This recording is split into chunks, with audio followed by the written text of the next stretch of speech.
جب ہمارے یہاں پر مکتب کا جلسہ ہو رہا تھا اس وقت ہمارے بھائی مولانا علی صاحب ایک واقعہ سنائے تھے جو آپ کو یاد ہوگا کہ ایک ڈاکٹر صاحب تھے، جب ان کے والد صاحب کا انتقال ہو گیا تو والد صاحب کا انتقال ہو گیا، وہ دبئی یا سعودی میں تھے، وہ آئے اور والد صاحب کا جنازہ کفن دفن سب تیار ہو چکا ہے، ان کو نہلایا جا چکا ہے اور انہیں تختے پر رکھا گیا ہے، بس ابھی نماز جنازہ پڑھنے کی دیر ہے۔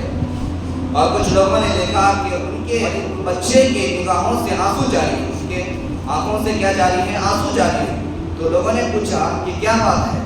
آپ کی ڈگری اور سیلری بھی بہت بہترین ہے اور آپ کی لائف اسٹائل بھی بہت اچھی ہے، آخر رونے کی کیا وجہ ہے؟ تو اس بچے نے کہا کہ آج میرے والد صاحب کا جنازہ میرے سامنے پڑا ہوا ہے، لیکن میں اس قابل نہیں ہوں کہ میں اپنے والد صاحب کا جنازہ پڑھا سکوں،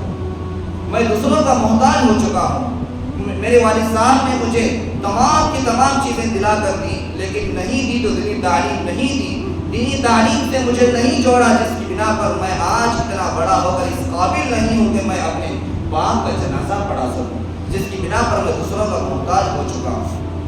یہ ایک نہیں بلکہ ایسے سینکڑوں واقعات ہیں۔ اور اسی طرح دوسرا واقعہ بھی یہ ہے کہ جب جنازہ پڑھانے کے لیے تیار ہوا تو